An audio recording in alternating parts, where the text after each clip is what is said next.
नमस्कार दोस्तों, I hope आप अच्छे होंगे। एंड लास्ट जो एपिसोड था हमारा, उसमें हमने फोरियर एनालिसिस किया था, फोरियर सीरीज।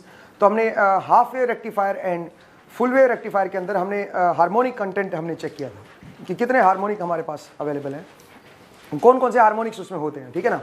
तो वो हमने लास्ट टाइम हमने देखा था, ठीक है। आज का जो एपिसोड रहेगा ये आपका, आप ये कह सकते हो कि इस सब्जेक्ट का मोस्ट इंपॉर्टेंट टॉपिक जो है वो है ये, ठीक है। इसमें हम पार्शियल रिलेशन पढ़ने वाले हैं और खासकर पावर एनालिसिस हम इसमें पढ़ने वाले हैं, ठीक है। तो ये बड़ा ही इंपॉर्टेंट आप बोल लीजिए इसको, क्योंकि आगे बहुत सारी जगह पे हम इसका यूज़ करने वाले हैं। तो इसको आप सीरियसली सही से समझिएगा, ठीक है जी। और कहीं पे भी कोई डाउट आ जाए तो एटलीस्ट आप तो पूछिए, ठीक है ना।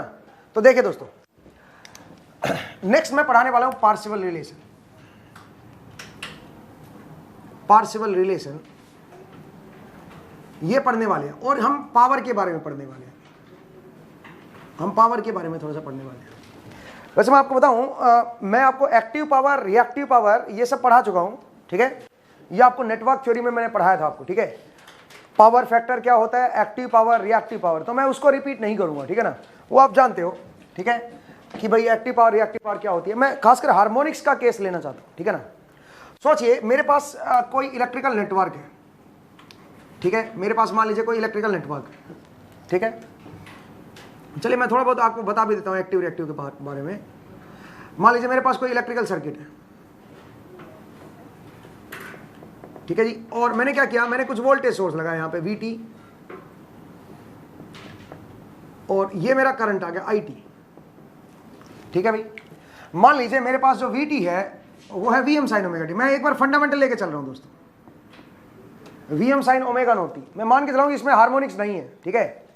और जो करंट और प्लस सम थीटा भी ले लेता हूँ, एक मिनट के लिए मान लेते हैं कि भाई केवल फंडामेंटल कंपोनेंट है इसके अंदर, ठीक है। जो IT करंट है वो क्या है बताओ जरा। IT जो करंट है वो है Im sine of omega naught t plus theta i, मान लीजिए ऐसा कुछ है, ठीक है।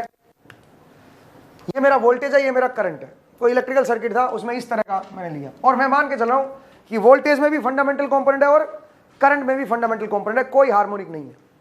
तो अगर मैं बात करूं instantaneous power delivered by this source, instantaneous power delivered by the source, delivered by the source, ठीक है। तो इंस्टेंटेनियस पावर क्या होती है, PT, and PT will be equal to VT into IT। क्या कहते हो, PT क्या होगी बताओ, वोल्टेज इंटू करंट, सही बात है। और क्योंकि मैं इंस्टेंटेनियस निकाल रहा हूं, इंस्टेंटेनियस का मतलब क्या होता है बताएंगे। इंस्टेंटेनियस का मतलब होता है वो एक्सप्रेशन जिसमें आप किसी भी t पे निकाल सकते हो, किसी भी इंस्टेंट पे आप वैल्यू निकाल सकते हो। जैसे कि ये मेरा इंस्टेंटेनियस वोल्टेज है, ये मेरा इंस्टेंटेनियस करंट है, क्योंकि इसमें आप t की वैल्यू पुट करके किसी भी इंस्टेंट पे बता सकते हो क्या वैल्यू आएगी, ठीक है ना। तो बताइए जो PT आएगा वो क्या आएगा बताओ, वो आएगा Vm Im साइन ऑफ, बोलिए क्या बना, sine of omega t plus theta v into sine of omega t plus theta v। सही बात है। ये मेरा इंस्टेंटेनियस पावर बनेगा दोस्तों, बोलिए इतने वॉट बनेगा। इंस्टेंटेनियस पावर की यूनिट वॉट में ही होती है, ठीक है भाई, इतने वॉट बनेगा। अब मैं डिवाइड बाय 2 कर रहा हूं और मल्टीप्लाई बाय 2 कर रहा हूं, बोलिए कोई दिक्कत है तो, सही है भाई। तो क्या बन गया ये बताओ जरा, ये बन गया Vm Im बाई 2, बताइए क्या बना, 2 साइन इंटू साइन भी, क्या बना, कोस ऑफ, बोलिए a माइनस बी करोगे तो क्या बनेगा, theta v minus theta i plus cos of minus cos of, बोलिए 2 omega t plus theta i। ये दो कंपोनेंट आगे भी जरा देखिए, इसको अगर मैं अलग अलग करूंगा तो बनेगा Vm Im by 2 cos of theta v minus theta i, और एक बन गया Vm Im by 2 cos of 2 omega t plus theta v plus theta i। सही है भाई। ये मेरे पास इंस्टेंटेनियस पावर आ गई PT। अब इसके अंदर दो पार्ट है, एक ये वाला हिस्सा जो कि टाइम के इंडिपेंडेंट है, और एक ये वाला हिस्सा जो वोल्टेज और करंट की जो फ्रीक्वेंसी है उसकी डबल फ्रीक्वेंसी से वेरी कर रहा है, ओमेगा नोट है ये। तो 2 ओमेगा नोट वोल्टेज या करंट की जो भी फ्रीक्वेंसी है उसकी डबल फ्रीक्वेंसी से आपका ये वेरी कर रहा है, ठीक है भाई। तो ये आपका दूसरे वाला पार्ट हो गया। अब जरा देखिए, अगर मैं इसको प्लॉट करूं तो जरा देखते हैं कैसा प्लॉट आता है। ये तो मेरा कांस्टेंट है, तो ये तो टाइम के साथ वेरी होगा नहीं। इसका मतलब क्या रहेगा बताओ, ये कांस्टेंट आएगा। इसको मैं एवरेज कंपोनेंट बोल सकता हूं क्या? It is the average power. अगर मैं पीटी एवरेज निकालूं तो क्या बनेगा? वो बनेगा Vm/2 cos of theta V minus theta I, voltage का एंगल माइनस करंट का एंगल। ये बन गया मेरा एवरेज पावर, जो यहां से एवरेज पावर जाएगी। बट एक बार जरा पूरे का ग्राफ देखते हैं पीटी का, और फिर उसके बाद एवरेज पावर की तरफ आते हैं, ठीक है? हाँ, तो बताइए, एक तो ये बन गया, ये बना Vm/2 जो कि मेरा कांस्टेंट पार्ट है, ये एवरेज पार्ट है, ये वेरी नहीं कर रहा भाई, टाइम के साथ वेरी नहीं कर रहा है। तो Vm/2 cos of theta V minus theta I बन गया। दूसरा बताइए क्या है? दूसरा बताओ क्या है? डबल फ्रीक्वेंसी से वेरी कर रहा है और लीड भी कर रही है कोसाइन वेव, ठीक है? तो और नेगेटिव है, लेकिन तो क्यों ना मैं नेगेटिव साइन को इसके अंदर ही ले लूं, मतलब इसको प्लस ले लेता हूं और इसको माइनस ले लेता हूं, और ये लीडिंग वेव है। तो मतलब मैं इसको बिल्कुल मिनिमा से नहीं शुरू करने वाला हूं। क्या करेगी ये? थोड़ी सी लीड कर रही है, क्या करे? मतलब मिनिमा इसका यहां पे होगा, समवेयर थोड़ा सा आगे होगा, ठीक है? तो मैं इस तरह से दिखाऊंगा अभी इसको, बोले ना।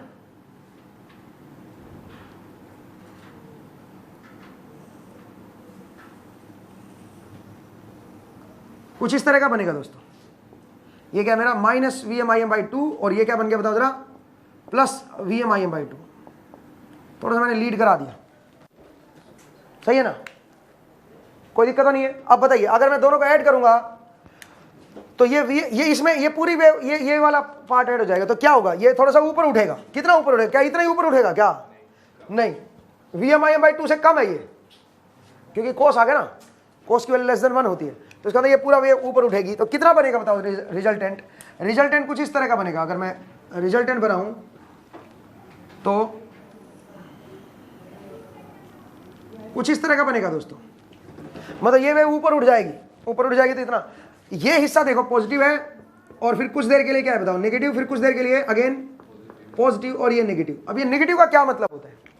नेगेटिव का मतलब है ये जो नेटवर्क है ये पावर को रिटर्न बैक कर रहा है, और पॉजिटिव का मतलब क्या होता है? पावर को एब्जॉर्ब कर रहा है। और ऑन एन एवरेज इसने कितनी पावर अपने पास रखी? ये पावर। इस पावर को ये वापिस नहीं कर रहा। अगर मैं इसको अलग अलग करके देखूं इस पावर को, तो मैं कह सकता हूं ये दो हिस्सों से मिलकर बनी है, एक ये वाला हिस्सा और एक ये वाला हिस्सा। और अगर मैं इसमें ध्यान से देखूं तो इसका जितना पॉजिटिव हिस्सा है उतना ही क्या है बताओ जरा? उतना ही नेगेटिव हिस्सा है। इसका मतलब जितनी पावर ये ले रहा है उतनी पावर ये रिटर्न कर रहा है, वापस कर रहा है। इसका मतलब इसमें से कोई कंजप्शन नहीं हो रहा, इसमें कोई कंज्यूम नहीं कर रहा। जबकि ये जो पावर है ये क्या हो रही है बताओ जरा? ये ले रहा है बट इसको रिटर्न नहीं कर रहा। आप समझ रहे हो मेरा पॉइंट? ये ऑलवेज क्या है बताओ? पॉजिटिव। इसका मतलब इसको रिटर्न बैक नहीं कर रहा। इसका मतलब क्या हुआ बताओ? ये कंज्यूम्ड पावर है, ये उसकी नेटवर्क की एक्टिव पावर है, ठीक है? ये नेटवर्क को एक्टिव बनाएगी, ये कंज्यूम कर गया उसको हीट में डिसिपेट कर देगा ये, तो ठीक है? तो ये पावर जो एवरेज पावर होती है वो कौन सी पावर होती है बताओ? Active power. एवरेज पावर को मैं एक्टिव पावर बोलता हूं, ठीक है भाई? ये मेरी एक्टिव पावर बनेगी, सही है? तो मैंने आपको बताया कि कौन सी मेरी एक्टिव पावर क्या होती है और उसका क्या मतलब होता है। हाँ, ये बात और जरा देखिए कि जो इलेक्ट्रिकल सर्किट है मेरा, वो हर इंस्टेंट पे अलग अलग पावर ले रहा है। कुछ इंस्टेंट पे पावर ले रहा है और कुछ इंस्टेंट पे क्या हो रहा है? अगर मैं जनरल केस लेके चलूं तो कुछ इंस्टेंट पे पावर दे रहा है, ठीक है? अगर ये रजिस्टिव नेटवर्क होता, सोचिए, तो थीटा वी और थीटा आई की वैल्यू क्या होती? सेम फेज हो जाता ना वोल्टेज और करंट का। थीटा वी और थीटा आई सेम होता, और अगर थीटा वी और थीटा आई सेम होता तो फिर ये क्या बनता? ये cos 0 बनता। cos 0 बनता तो ये Vm/2 बनता। इसका तो पूरे का पूरा कितना उठता? फिर Vm/2 ही उठता। तो इसका मतलब ये जो नेगेटिव वाला हिस्सा ये वाला, ये कहां पे जाता बताओ? ये 0 पे चला जाता। इसका मतलब रजिस्टिव नेटवर्क में जो पीटी बनेगी वो कैसी बनेगी जरा बताएंगे?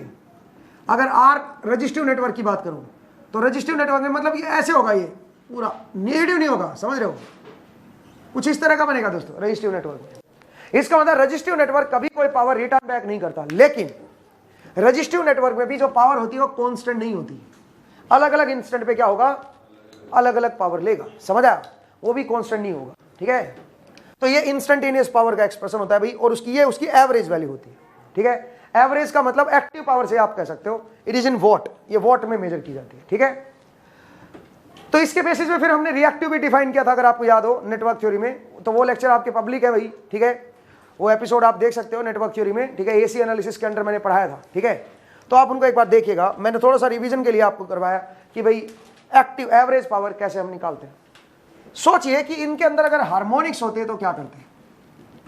अगर वोल्टेज और करंट के अंदर अगर हार्मोनिक्स होते तो हम एक्टिव पावर कैसे निकालते हैं। ठीक है, ये बड़ा इंपॉर्टेंट रहेगा और वही मेरी पार्शियल रिलेशन होती है। ठीक है, तो जरा देखिए, मैं रब कर दूं भाई, इसको मैं रब कर रहा हूं। अगर हार्मोनिक्स होते तो फिर एवरेज पावर या एक्टिव पावर कैसे निकालते हैं हम लोग, नेटवर्क कितनी पावर लेगा वो कैसे देखते हैं, और उससे हमारे पास बहुत बढ़िया रिजल्ट हमें मिलेगा, देखना।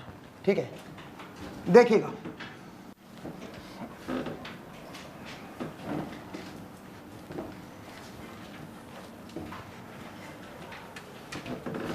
देखिएगा दोस्तों, ये मान लीजिए मेरे पास इलेक्ट्रिकल नेटवर्क है और ये VT IT है। मान लीजिए VT जो मेरा वोल्टेज है उसके अंदर हार्मोनिक्स है V0 प्लस, V0 मतलब डीसी कंपोनेंट, प्लस क्या बनेगा V1 sine of omega naught t plus theta V1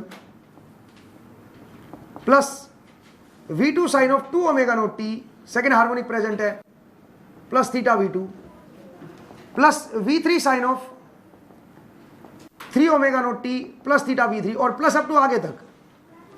ठीक है भाई, आप बोलोगे सर आपने कोसाइन टर्म्स नहीं ली, कोसाइन को साइन में कन्वर्ट करके लिख दिया सबको। ठीक है, अगर कोसाइन टर्म्स अगर हैं भी तो उनको किस में कन्वर्ट कर दो, 90 प्लस माइनस करके साइन में कन्वर्ट करके लिख सकते हो आप। ठीक है ना, मतलब मेरे पास मैं अल्टीमेटली साइन में लिख रहा हूं या सबको कोसाइन में लिखो, कोई फर्क नहीं पड़ता। मतलब मैं यूनिफॉर्म चाहता हूं, या तो सारी साइन में कन्वर्ट कर लो या सारी कोसाइन में लिख लो। 90 वाला इनमें कंसिडर हो गया ना वो, अगर कोई कोसाइन टर्म्स ही लोगे तो प्लस 90 या माइनस 90 करके उनको साइन में लिख सकते हो आप। ठीक है ना, तो ये मान लीजिए मेरे पास VT है और जो करंट IT आएगा वो क्या आएगा बताओ। IT है I0 plus I1 sine of, बोलिए omega naught t plus theta I1 plus I2 sine of 2 omega naught t plus theta I2 plus I3 sine of 3 omega naught t plus theta I3 और plus up to infinity. सही बात है भाई, plus up to infinity. तो अब बताइए, voltage के अंदर हार्मोनिक है, करंट के अंदर हार्मोनिक है।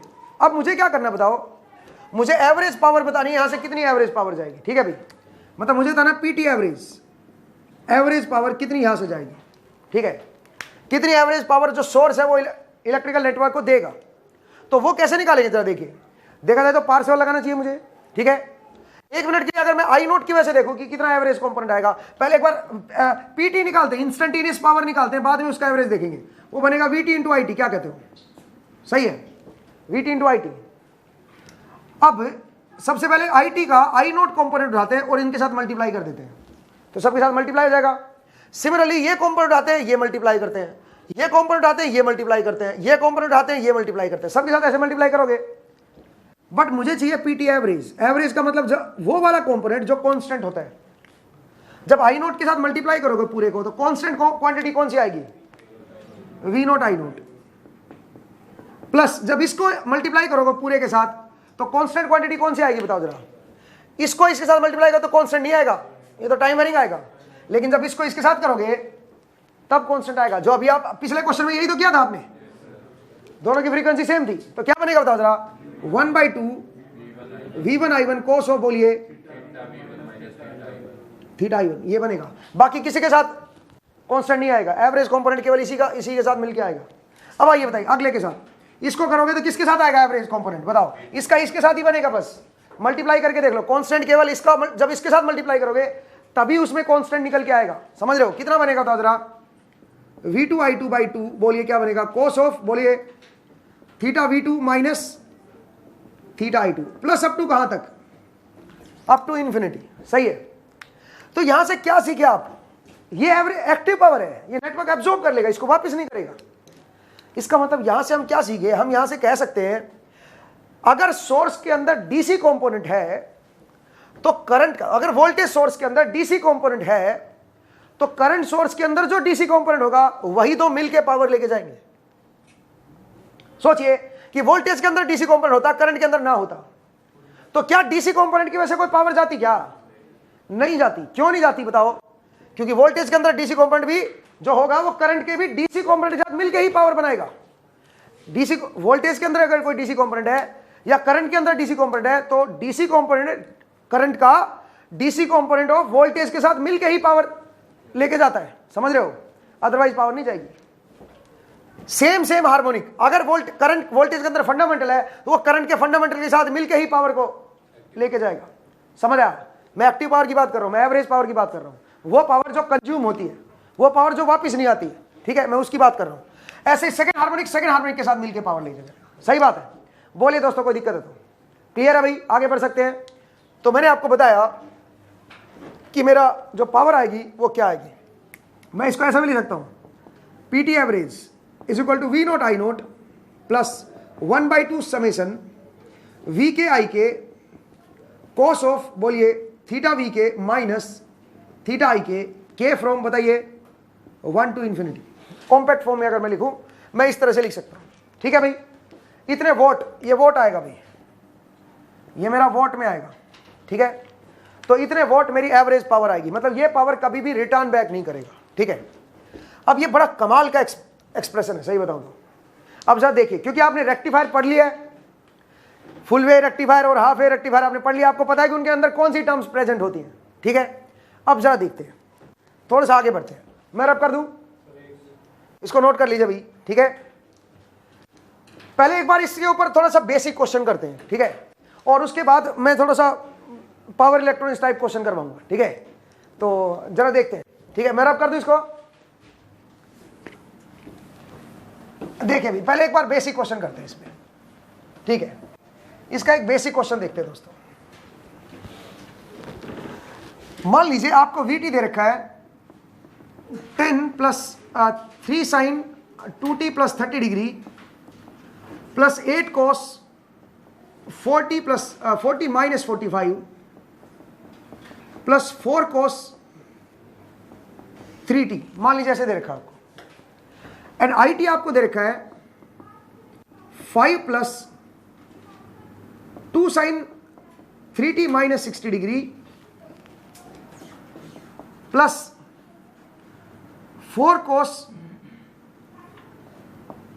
2t माइनस 60 प्लस, बस ये दे रखा है आपको, ये दे रखा है ये वोल्टेज और ये करंट।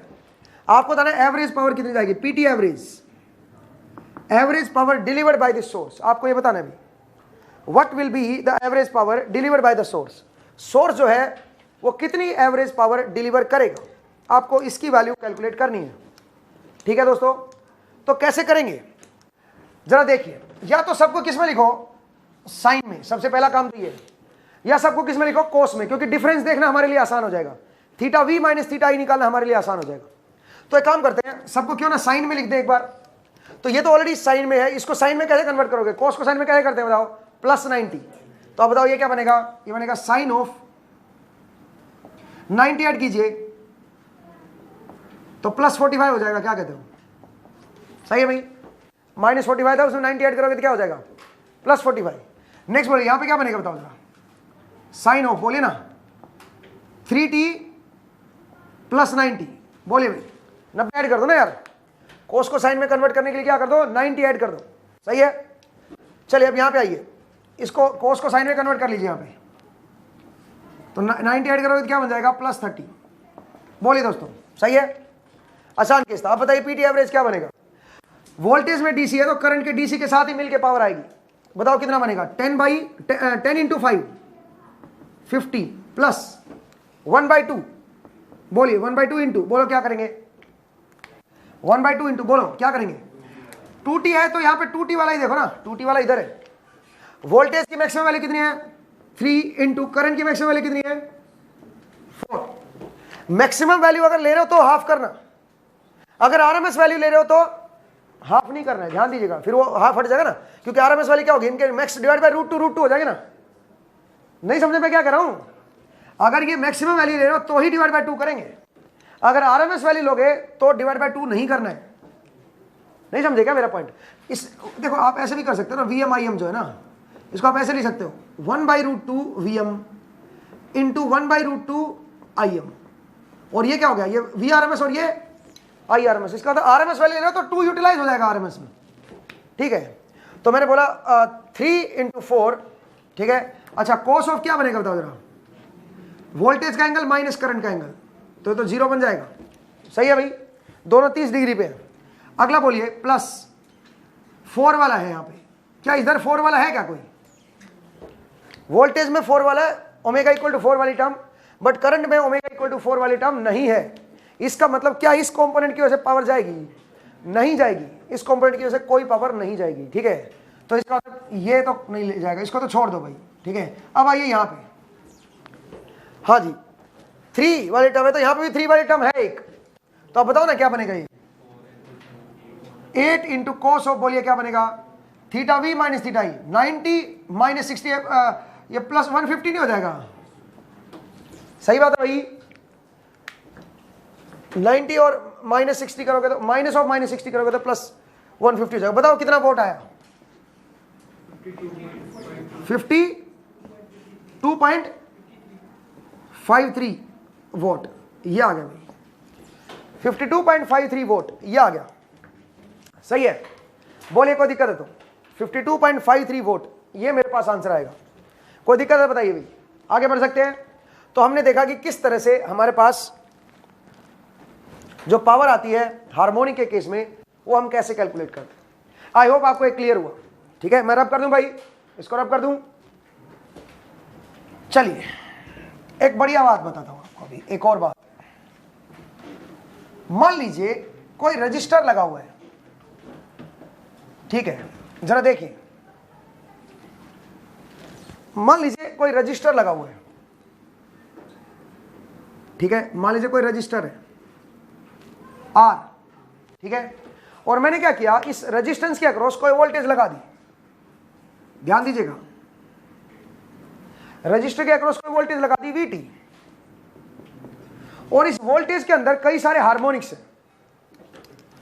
VT के अंदर मैं ये कह सकता हूं V0 plus V1 sine of omega naught T plus theta V1 plus V2 sine of 2 omega naught T plus theta V2, V3 sine of 3 omega naught T plus theta V3,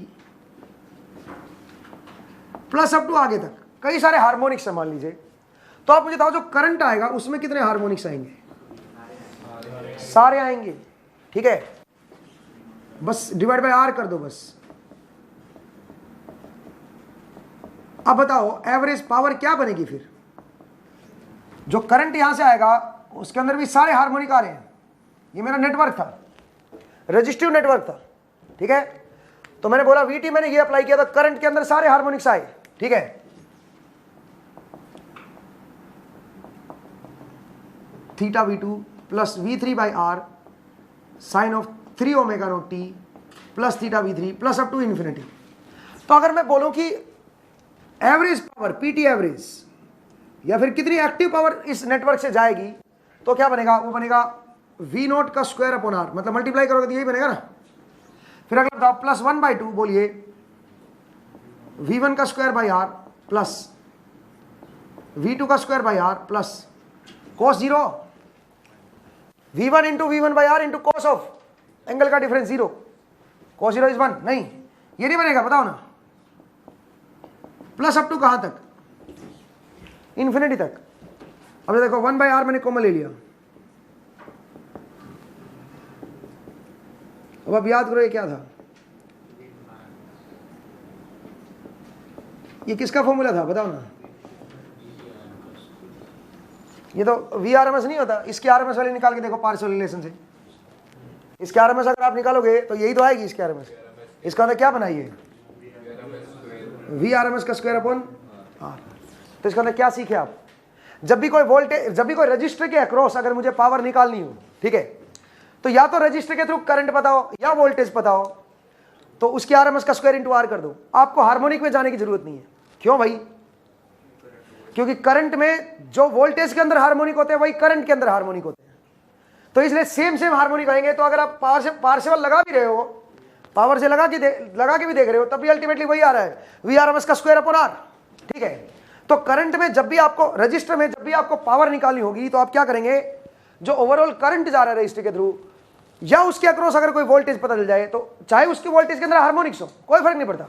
अगर R के across अगर आपको voltage पता चल गई है और उस वोल्टेज में हार्मोनिक्स है, कोई फर्क नहीं पड़ता, आपको करंट निकालने की जरूरत नहीं है। आप VRMS का स्क्वायर अपॉन क्या कर दीजिए? R, simple. या फिर अगर करंट पता है तो IRMS का स्क्वायर इंटू R, सिंपल है भाई, समझ आया। उसके लिए अलग अलग हार्मोनिक देखने की जरूरत नहीं है, ये इंपॉर्टेंट केस था। अब आगे देखिएगा, अब सुनिए मैं एक दो क्वेश्चन ले रहा हूं अब, ठीक है, जो थोड़े से प्रैक्टिकल क्वेश्चन है, ठीक है, उनको जरा एनालाइज करते हैं और उनको जरा समझते हैं। देखिए दोस्तों, मैं अब कर रहा हूं इसको,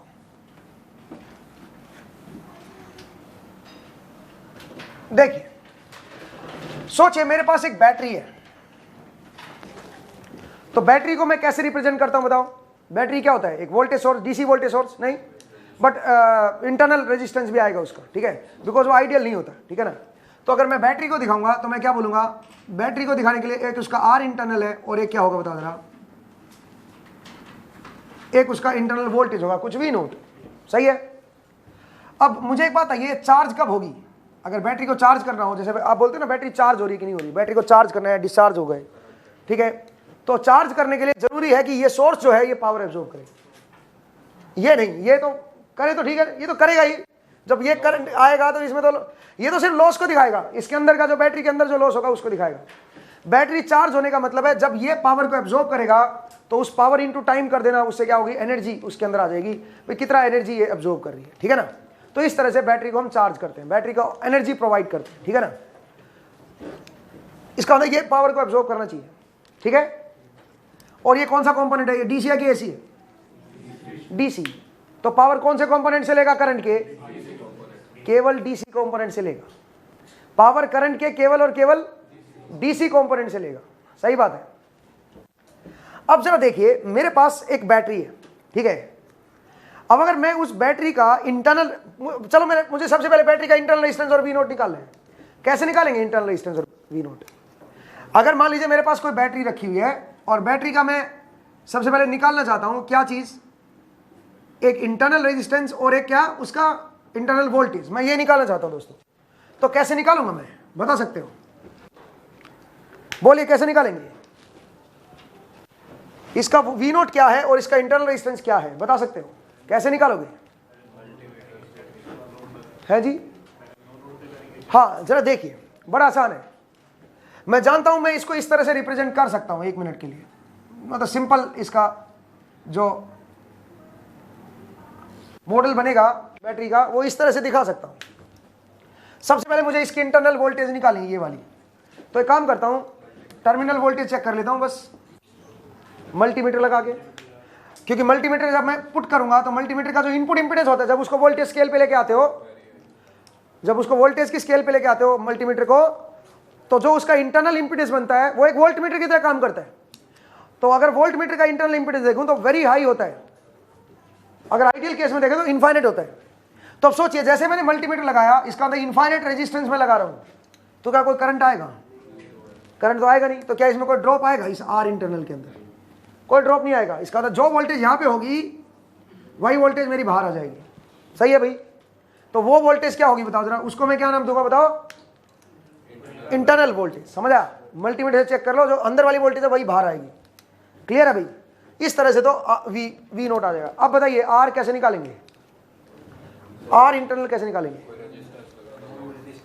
रेजिस्टेंस की वैल्यू पता होनी चाहिए, बट रेजिस्टेंस की वैल्यू पता होगी तभी आप नहीं बता पाओगे एक्चुअल में, क्यों, क्योंकि रेजिस्टेंस में जब करंट फ्लो करना शुरू करता है तो वो गर्म होता है, और गर्म होने से जो वैल्यू आपको दी गई थी उस वैल्यू का कोई सिग्निफिकेंस नहीं रहता, वो वैल्यू बदलती रहती है। तो फिर क्या करेंगे, जरा देखिए मैं कोई अननोन रेजिस्टेंस लगा देता हूं, ठीक है। सोचिए मैंने क्या किया, मैंने कोई अननोन बल्ब लगा दिया, सोचिए अननोन रेजिस्टेंस का बल्ब लगा दिया, और मैंने यहां पे मल्टीमीटर कनेक्ट करके रखा, मल्टीमीटर कनेक्ट करके रखा, और यहां पे एक एमीटर भी लगा दिया, क्लैम्प मीटर कह लो आप, सही है। अब बताओ मुझे इस सर्किट का करंट पता चल गया और इस बल्ब के अक्रॉस क्या पता चल गया, वोल्टेज। तो बल्ब का मुझे क्या पता चल गया, अब प्रेजेंट रेजिस्टेंस पता चल गया, क्योंकि जो पहले रेजिस्टेंस दे रखा था उसका तो कोई सिग्निफिकेंस है ही नहीं ना, गर्म हो चुका है अब, ठीक है। तो अब मुझे क्या पता चल गया, वोल्टेज चेक करने से क्या पता चल गया, इसका जो फिलहाल जो रेजिस्टेंस है वो पता चल गया, ठीक है। और जो करंट आया क्लैम्प मीटर से या मल्टीमीटर से, जो भी मेरा एमीटर है उससे जो करंट आया वो करंट क्या है, वो तो सर्किट का है। तो इसका मतलब अगर मैं V अपॉन I कर दूंगा, ये V अपॉन A कर दूंगा, वोल्ट मीटर की रीडिंग डिवाइड बाई एमीटर की रीडिंग, वो तो क्या आ जाएगा, वो तो इसका R बल्ब आ जाएगा, क्या कहते हो, आर बल्ब आ जाएगा। बोले भी सही है, बल्ब का रेजिस्टेंस आ गया। दूसरा मैं सर्किट का करंट तो मेजर कर ही चुका हूं और वी नोट मुझे पहले ही पता है, R in plus R bulb is equal to क्या बन जाएगा, एमीटर की रीडिंग आ जाएगी। आर बल्ब यहां से आ गया मेरे पास है ना, और वी नोट पहले से बताया क्या आ जाएगा इसका, आर इन। तो पहली बात तो इस तरह से मैं बैटरी का इंटरनल रेजिस्टेंस और वी नोट निकाल सकता हूं। नेटवर्क थ्योरी में अगर आप जाके देखेंगे तो वहां पे हमने इसको कैलकुलेट भी किया है, ठीक है, आप देखेगा वहां पे हमने एक एक्सपेरिमेंट किया था जिसमें हमने इसको कैलकुलेट किया था, ठीक है ना। वी नोट और आर इन आ गया दोस्तों मेरे पास, ठीक है। अब सुनिए मैं क्या कर रहा हूं, मुझे बैटरी को चार्ज करना है, ठीक है।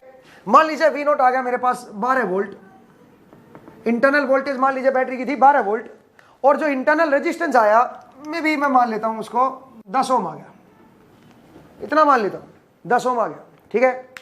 अब मैंने क्या किया, मुझे चार्ज करना था इसको, और तो चार्ज करने के लिए मान लीजिए गलती से मैंने एसी लगा दी, ठीक है, डीसी की बजाय मैंने एसी सोर्स लगा दिया। चलिए जरा देखते हैं क्या होता है, एसी सोर्स लगा दिया, बैटरी चार्ज करने के लिए मैंने एसी सोर्स लगा दिया, और क्योंकि ये 12 वोल्ट का है तो 12 से थोड़ा ज्यादा ही रखा है इसकी पीक वैल्यू, ठीक है।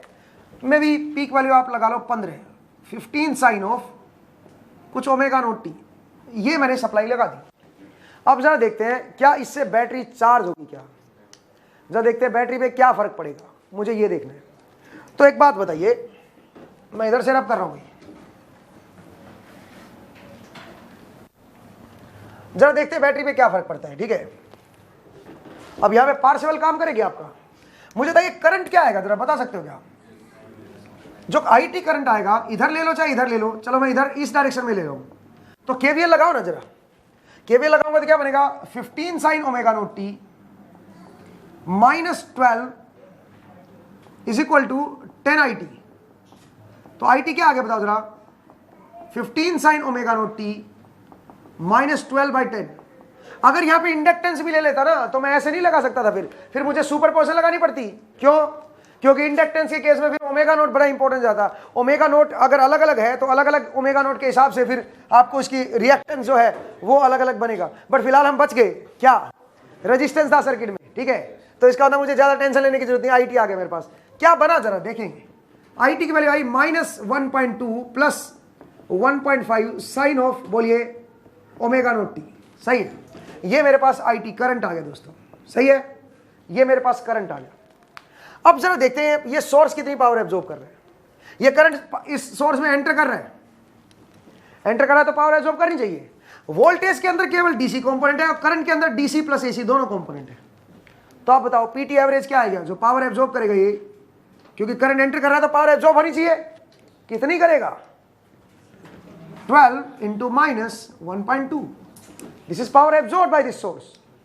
तो माइनस कितना आ गया बताओ ना, है जी 14.4 वोल्ट, और ये एब्जॉर्ब है ये पावर, और नेगेटिव पावर एब्जॉर्ब कर रहा है। इसका मतलब एक्चुअल में क्या कर रहा है, ये डिलीवर कर रहा है। इसका मतलब this is the power delivered by the battery bye the source, power is delivered by the source, by the battery source. इसका मतलब बैटरी सोर्स असल में 14.4 वोल्ट एब्जॉर्ब नहीं कर रहा, वो डिलीवर कर रहा है। तो इसका मतलब चार्ज होने की बजाय क्या हो रहा है, वो डिस्चार्ज हो रहा है। अच्छा ये कितने डिलीवर कर रहा है, जरा ये देखें, सोर्स पॉजिटिव से करंट निकल रहा है तो इसका मतलब पावर क्या होगी बताओ, डिलीवर होगी। तो कितने डिलीवर कर रहा है, ये तो एसी है, तो करंट के कभी कौन से कंपोनेंट के साथ मिलकर पावर देगा, एसी कंपोनेंट के साथ। कितना देगा, 1/2, क्योंकि एसी के साथ तो 1/2 आता है ना, डीसी के साथ 1/2 नहीं आता। 1/2 इंटू 15 इंटू, बोलिए कितना, 1.5 into cos of 0, cos of angle का डिफरेंस वोल्टेज और करंट का, पार्शियल लगा रहा हूं भाई, कितना आया बताओ, 11.25 वोल्ट, 11.25 वोल्ट। ये आपका डिलीवर कर रहा है, ये डिलीवर कर रहा है, ये डिलीवर कर रहा है। इसका मतलब खा कौन रहा है फिर, रजिस्टर। और रजिस्टर में मैंने क्या बताया, रजिस्टर में आप पार्शियल लगाने की जरूरत नहीं है। रजिस्टर में अगर करंट आ गया तो करंट की क्या निकाल दो, आरएमएस वैल्यू निकाल दो। तो इसका मतलब क्या करें बताओ, आईटी आरएमएस का स्क्वायर इंटू क्या कर दो, सिंपल आर कर दीजिए बस। तो क्या बनेगा दोस्तों, ITRMS क्या बनेगा इसका, RMS वैल्यू बताइए क्या बनेगी, पार्शियल से RMS निकल आएगी इसकी, क्या DC कंपोनेंट का स्क्वायर प्लस 1/2 AC कंपोनेंट का स्क्वायर, यही तो होगी ना RMS वैल्यू, ठीक है। इसका स्क्वायर रूट होते ही वैसे तो RMS से रूट होता है ना यार, लेकिन स्क्वायर करोगे तो रूट हट गया, और इनटू में क्या कर दो R विच इज 10, तो बताओ कितना आया 25.65 वोल्ट। और वैसे आप सोर्स से भी निकाल सकते थे, ये डिलीवर कर रहा है ये भी डिलीवर कर रहा है, तो इसका ये खा रहा होगा, तो कितनी पावर इसने खाई 14.4, तो ये डिलीवर कर रहा है, और 11.25 ये डिलीवर कर रहा है, दोनों को जोड़ दो ये एब्जॉर्ब करेगा, तो कितना आया बताओ 25.65। क्या सीखे, बैटरी के अक्रॉस कभी भी AC नहीं लगानी, क्यों, उससे नुकसान होगा बैटरी का। इससे अच्छा तो बैटरी को शॉर्ट कर देते, इससे अच्छा तो वो सिचुएशन थी, अगर आप बैटरी को शॉर्ट भी करते तब भी कितना करंट होता, तब भी कितनी पावर लॉस होती है, इंटरनल पावर लॉस कितनी आती बैटरी में। सोचिए अगर यही बैटरी है मेरे पास, अगर मैं शॉर्ट कर देता तो क्या होता, तब पावर कितनी लॉस होती बताइए, करंट कितना आता बताओ जरा, 12 का स्क्वायर डिवाइड बाय 10 कर दो, यही वोल्टेज इसके अक्रॉस आ जाएंगे ना यार, तो बताओ ना कितना आया बताओ 14.4 वोल्ट, और इसमें कितनी है बताओ, इसका मतलब बैटरी शॉर्ट हो जाती, वो भी अच्छी थी इससे, तो समझा। तो कभी भी AC नहीं लगानी है, AC से अच्छा तो बैटरी को शॉर्ट कर दो भाई, ठीक है, खराब हो जाएगी बैटरी, ठीक है। वैसे मैं बता दूं आपको, इंटरनल रेजिस्टेंस इतना नहीं होता by the way, internal resistance बहुत माइन्यूट सा होता है, बहुत कम, 0.2 0.1, ठीक है। सोचिए अगर 0.2 0.1 होता, सोचिए 0.1 ले लेता हूं इसको, अगर मैं इसको 0.1 लूंगा, इसका मतलब ये हुआ कि करंट मेरा कितने टाइम्स बढ़ जाएगा, अगर ये 0.1 है तो 100 टाइम्स, करंट मेरा 100 टाइम्स बढ़ जाएगा, और अगर करंट 100 टाइम्स बढ़ गया तो पावर कितने टाइम्स बढ़ जाएगी 10⁻⁴ टाइम्स बढ़ जाएगी। इसका मतलब आप सोचिए कि 10⁻⁴ टाइम्स इसकी पावर आ रही है, इसमें इतनी पावर लॉस होगी, बैटरी ब्लास्ट हो जाएगी, समझा, ठीक है, बैटरी ब्लास्ट भी हो सकती है, आप सोचिए। तो इसका मतलब एकदम से गर्म हो जाएगी, ठीक है। तो आपको ये काम नहीं करना है, कभी भी आप बैटरी के अक्रॉस डायरेक्ट AC मत लगाइए, डायरेक्ट AC लगाने का मतलब तो आप बैटरी को शॉर्ट कर रहे हो, उससे भी मुसीबत वाला काम है, ठीक है। फिर बैटरी को चार्ज कैसे करें, DC लगा के, DC तो हमारे पास होती नहीं, तो क्या करें, रेक्टिफाई लगाते हैं। सोचिए अब यहाँ पे मैंने कोई सोर्स लगाया, मैं रब कर रहा हूँ, अगला केस देखते हैं, रब कर दूं, इसको रब कर दे भाई, देखिए इसको रब कर रहा हूं, अब अगला केस देखते हैं। सेम क्वेश्चन है, और उसमें जो VT मैंने दिया है, ये जो VT है ये इस तरह का है, इस बार रेक्टिफाई कर दिया मैंने, फुल वेव रेक्टिफायर लगा दिया।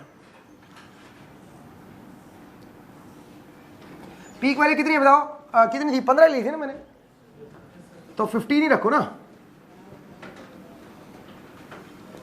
इस बार ये मैंने लगा दिया VT, अब ये VT लगा दिया दोस्तों, सही है। अब मुझे बताना है कि भाई बैटरी कितना पावर एब्जॉर्ब करेगी, ठीक है, बैटरी कितनी पावर एब्जॉर्ब करेगी, रेजिस्टेंस में क्या लॉस आएगा, ठीक है, रेजिस्टेंस में कितना लॉस आएगा आपको ये बताना है, ठीक है। तो जरा सोचिए ना, और सोर्स कितना पावर डिलीवर करेगा, अगेन आपको ये तीनों चीज बतानी है, power delivered by the source, power absorb by the battery source, and the power absorb by the internal resistance, ठीक है, power absorb by the internal resistance. अब ये कैसे निकालेंगे तीनों चीज, ठीक है। अब ये इंटरेस्टिंग है, ये मजेदार है, क्या आप पावर एब्जॉर्ब करेगा क्या, पहले ये बताओ, क्या आप ये पावर एब्जॉर्ब करेगा, करना तो चाहिए, करना तो चाहिए, ठीक है। डिपेंड करेगा ना, ये वोल्टेज बड़ी होनी चाहिए उससे, मतलब इसके एवरेज वैल्यू से बड़ी होनी चाहिए, ठीक है। मैं इसको एक काम करता हूँ, थोड़ा अलग ले लेता हूँ, क्यों ना इसको 20 ले लूँ, चलो उसको 20 ले लेता हूँ, ठीक है, थोड़ा 20 ले लीजिए, भी 15 की बजाय 20 ले लीजिए, थोड़ा इजी रहेगा, ठीक है। नहीं तो ऐसा हो सकता है कि इसकी एवरेज वैल्यू जो आएगी ना, इसमें DC कंपोनेंट जो आएगा वो क्या पता 12 से छोटा आ जाए, तो 12 से छोटा आ जाएगा तो फिर पावर को अल्टीमेटली फिर से क्या करना शुरू कर देगा, ये डिलीवर करना शुरू कर देगा। तो आप समझिए कि क्यों इसको बड़ा रखते हैं, इसकी वोल्टेज अच्छी खासी बड़ी होनी चाहिए, एटलीस्ट इसकी एवरेज वैल्यू जो आएगी इससे तो बड़ी होनी चाहिए। अगर छोटी हुई तो क्या दिक्कत आएगी बताओ, जो DC कंपोनेंट आएगा करंट का वो उल्टा आएगा। अभी लेके देखते हैं, जरा छोटा भी लेके देखते हैं, ठीक है। तो आप एनालिसिस कीजिएगा कि क्यों ऐसा करते हैं, ठीक है। हाँ जी, पहले एक बार जरा इसको सोल्व कीजिए, आप जरा दिमाग लगाइए इसमें, कैसे करेंगे आप, क्या आइडिया लगाएंगे। करे क्या? देखिए भाई जरा इसको देखिए, मुझे लगता है आपने सोच लिया होगा, इतनी देर काफी है, ठीक है। सुनिए, इसका मुझे पता है इसमें कौन कौन से हार्मोनिक्स होते हैं, अभी अभी हमने निकाला। तो अगर मैं पेज पलट के ना देखूं 1 मिनट के लिए, और मैं अगर सिंपल इसका याद करने की कोशिश करूं कि क्या आया था हमारा लास्ट एपिसोड में, ठीक है, तो हमने निकाला था 2Vm/π, ये तो इसकी एवरेज वैल्यू होगी, सही है। 2Vm/π, जरा चेक करो ये 12 से बड़ी है क्या? 12 पॉइंट बच गए आप ठीक है, ज्यादा बड़ी नहीं है वैसे, बट चलो बड़ी आ गई, ठीक है, कोई बात नहीं, अच्छी बात है। ज्यादा बड़ी नहीं होनी चाहिए पावर, ये डीसी कंपोनेंट ज्यादा बड़ा नहीं आना चाहिए, इससे उसका भी नुकसान है, ठीक है, उसका नुकसान बताऊंगा मैं क्या है, ठीक है। तो ये बना 40/π, ये तो 2Vm/π हो गया, प्लस बोलिए क्या बना, समेशन, बोलिए क्या बनेगा, n इक्वल टू कहां से कहां तक, n इक्वल टू क्यों ना मैं 1 से ही कर देता हूं, क्या दिक्कत है, ओमेगा नोट की वैल्यू अलग ले लेंगे या 2 लेना है, बताओ। चलो पहले अंदर बताओ ना क्या बोल रहे हो आप, पहले ये तो बताओ। 4Vm 4 into Vm 80/π 1 minus n square, और यहां पे क्या बनेगा बताओ जरा, कॉस ऑफ, बताओ क्या बनेगा, n omega naught. Omega naught इसका ये लो भाई, ये वाला ओमेगा नोट लो, तो ओमेगा नोट क्या बनेगा, पाई n ओमेगा नोट t, और फिर n की वैल्यू क्या लोगे फिर, 2 टू इन्फिनिटी n इज क्या रहेगा, इवन, सही है, क्योंकि अगर आप पाई ले रहे हो तो इवन हार्मोनिक्स आएंगे, सही है ना। अगर आप इसकी फंडामेंटल, ये वाली फंडामेंटल फ्रीक्वेंसी ले रहे हो, इसके हिसाब से टाइम पीरियड अगर 2 तक का ले रहे हो, तो इसका तो इसमें तो इवन हाफ वेव सिमेट्री है, तो इसका तो क्या बनने चाहिए फिर इसके अंदर, इवन हार्मोनिक्स। नहीं समझे क्या, क्लियर हुआ मेरा पॉइंट, ये बनेगा दोस्तों, ठीक है, ये बनेगा VT, ठीक है। अब सुनिए मेरी बात,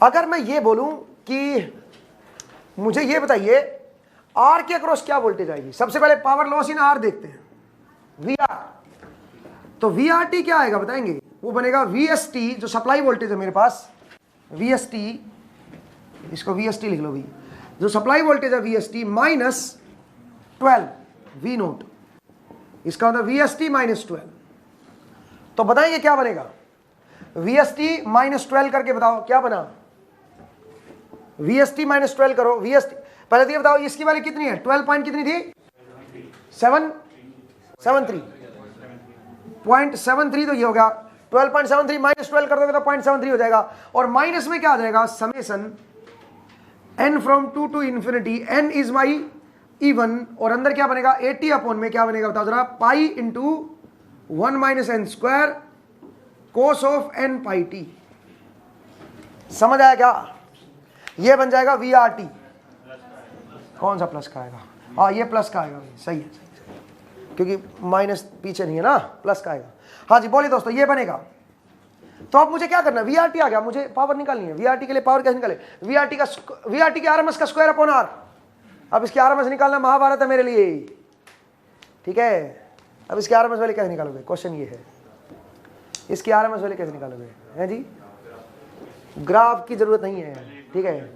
मुझे एक बात आइए, मैं जानता हूं इसके अंदर कई सारे कंपोनेंट हैं, अगर मैं इसकी RMS की बात करूं, ध्यान से देखना, मैं थोड़ा ट्रिक लगा रहा हूं, आपको याद होगा एक अगर RMS वाला चैप्टर अगर आपने पढ़ा, तो मान लीजिए कोई फंक्शन है ft, उसके अंदर 3-4 मिले हुए हैं, gt plus ht plus pt, तो आप बताइए ft RMS क्या होता था बताओ जरा, होता था रूट ऑफ gt के RMS का स्क्वायर प्लस ht के RMS का स्क्वायर प्लस pt के RMS का स्क्वायर। लेकिन ये फॉर्मूला कब एप्लीकेबल होता था, जब इनके अंदर कोई भी सेम फ्रीक्वेंसी, मतलब जो मर्ज हो जाए, ऐसा कंपोनेंट नहीं होना चाहिए था, ठीक है। अगर ऐसा कंपोनेंट जो मर्ज हो सकता था, अगर ऐसा होता, ऐसा अगर है, तो आप नहीं लगा सकते ये फॉर्मूला, सही बात है।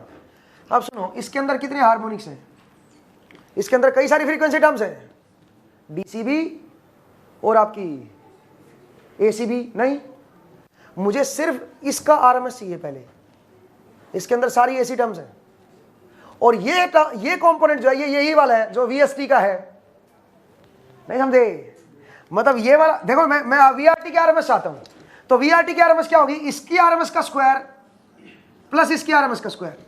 और ये दोनों आपस में अलग अलग हैं, सही सही कह रहा हूं मैं, क्योंकि इन दोनों में आपस में कोई मर्ज नहीं हो सकता। क्या कहते हो? इसकी आरएमएस का स्क्वायर प्लस इसकी आरएमएस का स्क्वायर का रूट ले लूंगा तो क्या आ जाएगा? वीआरटी की आरएमएस वैल्यू आ जाएगी। क्या कहते हो? बोलिए ना, सही बात है। अब मुझे एक बात बताओ, इसकी आरएमएस का स्क्वायर कैसे निकालूं भाई? वो यहां से निकल आएगा।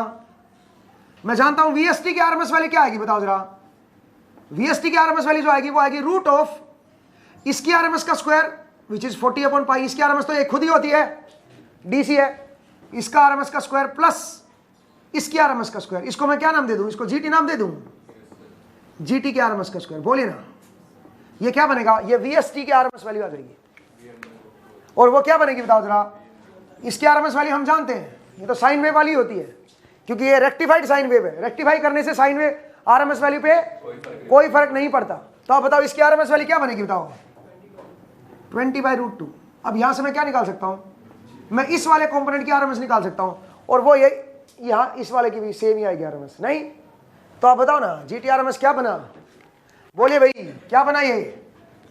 तो इसका बोथ साइड स्क्वायर करो ना यार।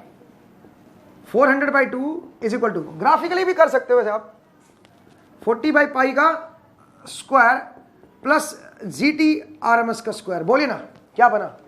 तो यहां से जीटी आरएमएस क्या है बताओ ना, या जीटी आरएमएस का स्क्वायर ही निकाल दो बस, क्योंकि अल्टीमेटली मुझे वही चाहिए। जीटी आरएमएस का स्क्वायर क्या बना बताओ जरा? वो आ गया 200 माइनस, बोलिए भाई 40/पाई का स्क्वायर। बताओ कितना आया? ये डेसिमल में बता दो कितना आया। मतलब ये वाला जो कंपोनेंट था ना, इसकी आरएमएस वैल्यू का ये फॉर्मूला लग सकता है ना? बोलो ना यार। 37.88 ये आ गया।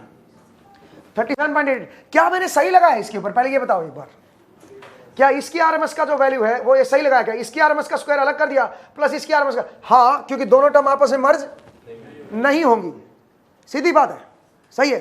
तो इससे मेरे पास इसकी आरएमएस वैल्यू आ गई, ठीक है। इसकी आरएमएस का स्क्वायर आ गया मेरे पास, ये आ गया।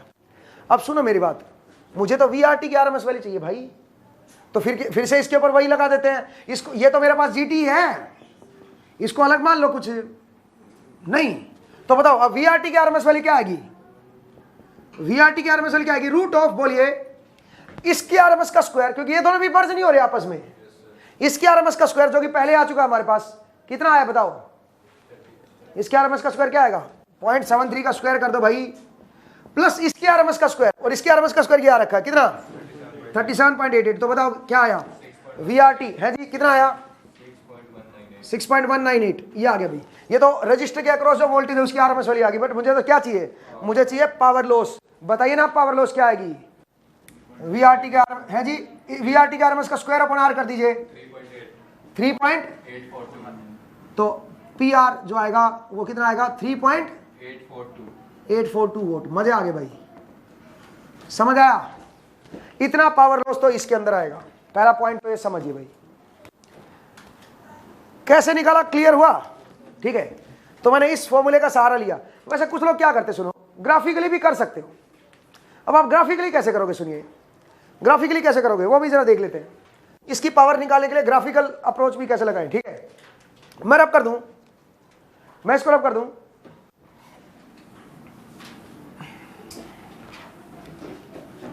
देखिए दोस्तों, ग्राफिकल अप्रोच में कैसे लगाऊंगा वो जरा देखिए, सुनिए।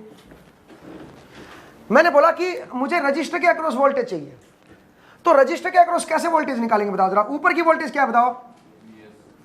VST -12 कर दो, यही तो क्या आएगा? VRT। अब VST का ग्राफ दे रखा है आपको, इसको 12 डाउन कर दो, तो इसका मतलब VRT का ग्राफ कैसा आएगा जरा देखो। VRT का ग्राफ कैसे आएगा बताओ? इस तरह का बनेगा कि नहीं बनेगा? नीचे वाला क्या चला गया? -12, और ऊपर वाला क्या बनेगा बताओ जरा? 8। सही है, ये बन गया, ये बन गया VRT। अब इसकी आरएमएस वैल्यू निकालो। इसका पीरियड कितना है बताओ? 1। तो इसकी आरएमएस वैल्यू कैसे निकालेंगे बताओ? VRT RMS. तो ग्राफिकल अप्रोच लगा दो, रूट ऑफ, बोलिए, 1/t इंटीग्रेशन 0 to 1, 0 से लेकर 1 तक, 0 से लेकर t तक कर दिया ना मैंने।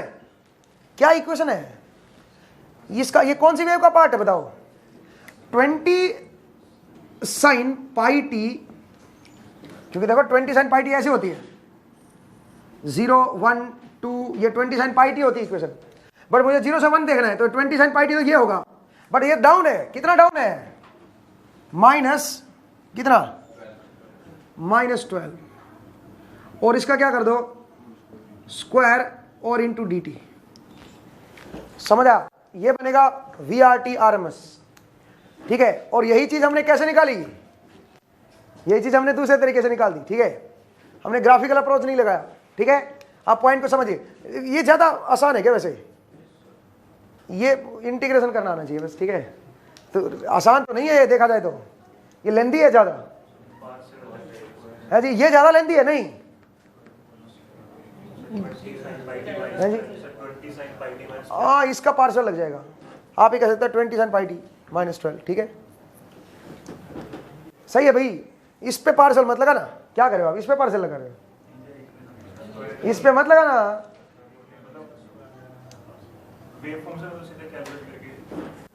नहीं नहीं, आप ये नहीं कह सकते हो 20 sin पाई टी -12 पे पार्शियल लगा दो, 20 sin पाई टी -12 तो ये वेव होती है भाई, वो तो ये वेव बन जाएगी, आप इसका, बट मैं कर सकता हूँ ऐसे, ऐसे भी कर सकता हूँ, बिकॉज देखो ना 20 sin पाई टी -12 ये वेव होती है, नहीं नहीं नहीं, इसका नहीं कर सकते आप, ये नहीं कह सकते हो कि 20 sin पाई टी -12 पे आरएमएस, इसका पार्शियल लगा दो, वही आरएमएस इसकी आएगी, ये गलत है, ये नहीं आएगा, इसकी आरएमएस अलग आएगी डीसी से पार्शियल निकाल के, और इसका आंसर अलग आएगा, ठीक है। कुछ लोग ये बोलते हैं ना अंदर जो फंक्शन लिखा होता है उसी पे पार्शियल लगा दो, वो गलत है, ठीक है, उस तरह से नहीं कर पाओगे आप, चेक करके देख लो, ठीक है, अलग आंसर आएगा, है जी, किससे आ रहा है, हाँ, और पहले कितना आ रहा था, हाँ वो तो पहले भी उतना ही था, ठीक है, वो ठीक है, बट आप समझिए कि किस तरह, आप ग्राफिकल अप्रोच से भी कर सकते हो, कहने का मतलब है, लेकिन उसमें फिर इंटीग्रेशन लंबा चला जाएगा, इस तरीके से अगर आपको पता है तो फटाफट कर लोगे इसमें, ठीक है, इसमें कोई ज्यादा खासा वो नहीं है, ठीक है, ये भी आसान तरीका था, ठीक है। तो आपके पास रजिस्टर में पावर लॉस आ गई है, बहुत बढ़िया भी, लेकिन अभी पूरा नहीं हुआ है क्वेश्चन, क्या बचा है बताओ, बोले ना,